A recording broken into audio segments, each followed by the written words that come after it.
Welcome to another edition of First and 10 with Rams head coach Brad Sherrod. I'm Jimmy the St. Christopher. Rams just keep on scoring 70 plus points. They keep on winning. A 70-7 victory over Texas College in homecoming 2024 here at the Crowley ISD Multi-Purpose Stadium. Probably hear the victory horns from the trains behind us here pretty soon. Rams got off to, as opposed to the last 2 weeks when they were behind at the beginning and they had a comeback, got off to a quick start. It was a wild first 6.5 minutes at least. There was a couple short Ernie Caesar touchdown runs, a Carson Rogers to A.J. Baum 39-yard touchdown pass, a Sir Hill pick six on a nice interception there, and suddenly in the first quarter, Rams up 42-0. Well, what does that say for the team, and how is that when you jump out to that big of a gargantuan lead that early? Well, we really talk about staying focused during that time. And I thought we did a good job on the sideline of staying focused on the things that we need to do, just playing the game and not getting complacent. And I wanted to make sure that we did that. And I thought the coaches did a good job of keeping the players engaged. So we talk about pouring into each other. Like, I want to make sure after the coaches made their corrections on the sideline is that the offense is cheering on the defense and the defense is cheering on the offense. So that keeps us stay engaged in the game and what's going on.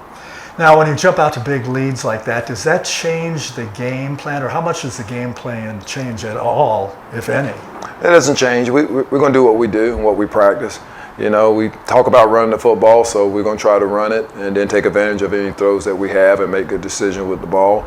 Defensively, you know, we're going to do what we do. We're going to play our coverage and stop the run and then try to create some tackle for losses and some big plays that way. So our kids practice all week, and we don't want the score to dictate how we play.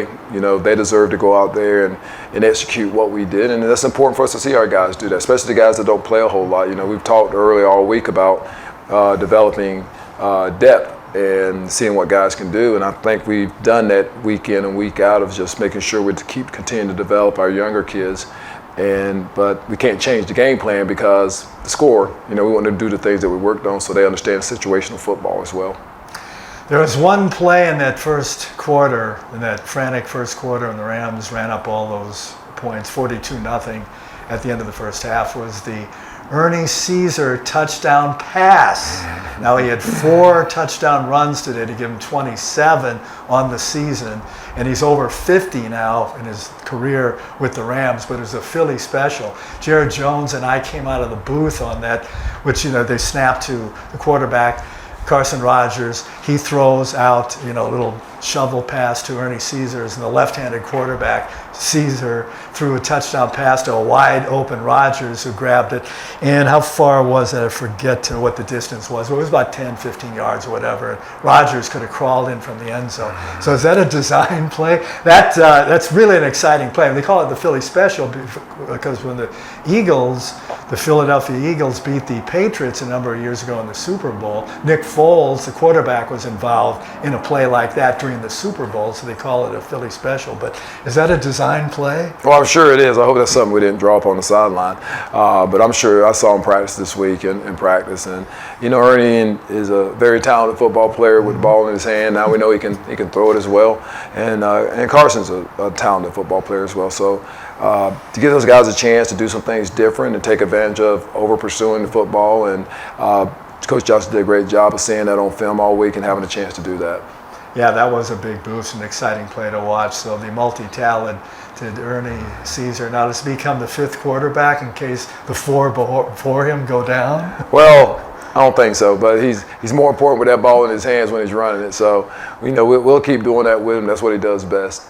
And Carson Rogers only played out the first half. He was disqualified for 2 unsportsmanlike conduct penalties in that first half. And how did that come about? Did he say something to the referees? Well, it's unfortunate that it happened, and, you know, sometimes, you know, things like that happen. And we don't want those things to happen because we don't want to have our players, especially our good players, get disqualified from a game. But it's a learning experience for him and for the whole team. And he apologized after the game, and you know, he's the leader of our football team, of our offense, and we believe in him. And it was something that happened, a mistake that happened, but we'll move forward from here and learn from it and get ready for our next game. Do you tell them anything specifically after that happens, like to keep your mouth shut in the future? Well, just like you see the importance of you being out there and how that can be a distraction for our offense, for our team. And you saw that we had a little bit of a slow start the second half. But I'm proud of the way the players rallied around Cole and helped him, because it was important that they continue to do their job to help him so that he can feel relaxed and do his job and didn't feel like he had to do more. And I thought they did a great job of that. We had a slow start, but the offensive line started coming around after that first series, and then the receivers started coming around, and the running game started to pick up. So I'm really proud of the way they rallied around him. We talked about Ernie Caesar. He cracked the 100-yard mark. He had 101 and the 4 touchdowns to give him 27 on the season now. That's right, 27 with still 2 games to go. And he's over 50 in his career now. Boy, it seems like every week, Coach, I want to ask you this. Can he get much better? How does he get much better? I don't know, but I hope he does. I hope he keeps scoring those touchdowns. He's a special runner. When he has that ball in his hand, he has the ability to make people miss. He has the ability to start slow and then hit the accelerator. So he's fun to watch. And when it looks like he's tackled, he's not. He ends up getting a bunch of yards. Even when he makes those touchdowns, it's like he's tackled and he gets through there. So he does a great job. And he's such a great kid. You know, always has a smile on his face, come by and see me and talk to me. And that I appreciate more than anything, just having that relationship outside of football with my players. So, but he's extremely special, and we're happy to have him. And staying on that side of the ball in the offense, 7 different guys, that's 7 different Rams caught passes. So how do you like the distribution of not just 1 or 2 guys, because you got a lot of electric receivers, but distributing to that many guys? Well, I think that's really good for us. Now teams can't just target one guy. You know, they can't just take away Bob when our other kids are starting to pick up and do something special with the ball once they catch it. So I'm glad we're spreading it around and giving other guys opportunities to catch the ball and do something special and score some touchdowns. I think it's just helps us as we move along the season, and as we get towards the end of the season here, we go into these special situations, it'll get these guys the experience they need. Before we start talking about Langston, which will be the Rams' next game, the last regular season game of the season coming up next week, and Langston plays out in Ottawa tonight, so we don't know the results of that one. And Ottawa is 2nd, Langston 3rd in the Sooner Athletic Conference. Rams came in to today's game 11th ranked. I don't know if I should say politically, or how does that work? And you may not know this since you're a new coach in the league, but I mean, you're beating teams 80-0, 77-0, 70-19, 70-7. Does that go against you for moving up in the rankings to trying to get into the top 10 because you're beating all these teams? And would that have to do with people don't like the Sooner Athletic Conference and they don't think it's a tough conference, or does that have anything to do with you guys not moving up? I'm not really sure. You know, I think it's all based off who you play, and people have been more familiar with other conferences other than the Sooner Athletic Conference. But we're in a good conference, and we're happy to be in this conference. We're happy with the people that we play, the teams that we played, and there's some tough teams, you know. And I know sometimes it doesn't look that way when you're scoring 70 points, but there's teams that have a lot to have talent. And for whatever reason, you know, we're having really good, and we got the experience. We have a really good quarterback, and our offense is very experienced, and we're taking advantage of things that older teams experienced teams should take advantage of. So there's nothing really we can do about it, right. But just keep playing ball. And we can't. If we get focused on that, then we lose focus on Langston. And I don't want our kids focused on why we're not 10th in the country. I want them to focus on Langston, and let's prove it there, because they're a good ball club. And when they come in here, we better be ready. We'll get their best shot for sure. And Langston, as we said, playing Ottawa tonight out in the desert, so that'll be a late coming result. But they're next up for the Rams for a 2:00 start next week. How similar are they to, I was going to say Texas College, but are they similar to any team you played this year so far in the Sooner Athletic Conference? Well, they'll be similar to a little bit of Texas College. where they'll be in 10 personnel and spread it out a little bit and throw the ball. And they'll have talented athletic receivers and quarterbacks at position. So it's similar in that way, but every team's a little bit different. They have their own coach, their personality, and who they're going to be and what they really want to do. So it'll be interesting to see. Just watch them play tonight if we can, and see what they do, and then get ready for them starting tomorrow.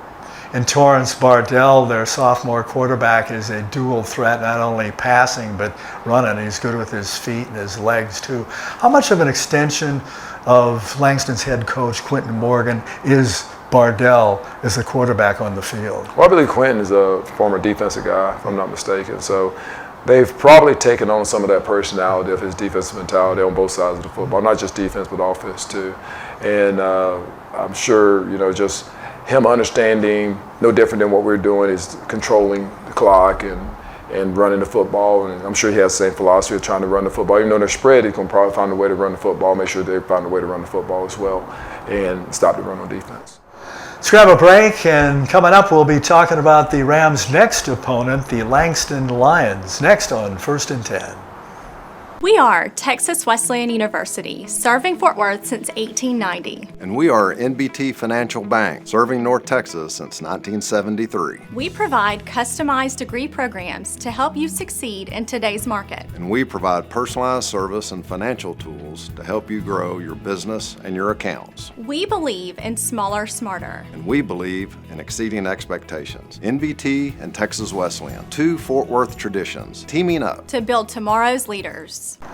Welcome back to First and 10, Part 2 of the preview of Langston, which is the next opponent for the Rams after the Rams destroyed Texas College 70-7. So, Coach, you touched on it a little bit before the break, but Langston, they're always a tough team. So what do you see in them, a team coached by Quentin Morgan? Well, they're going to have a lot of talent on the football field. It'll be a good matchup because we match our talent up as well.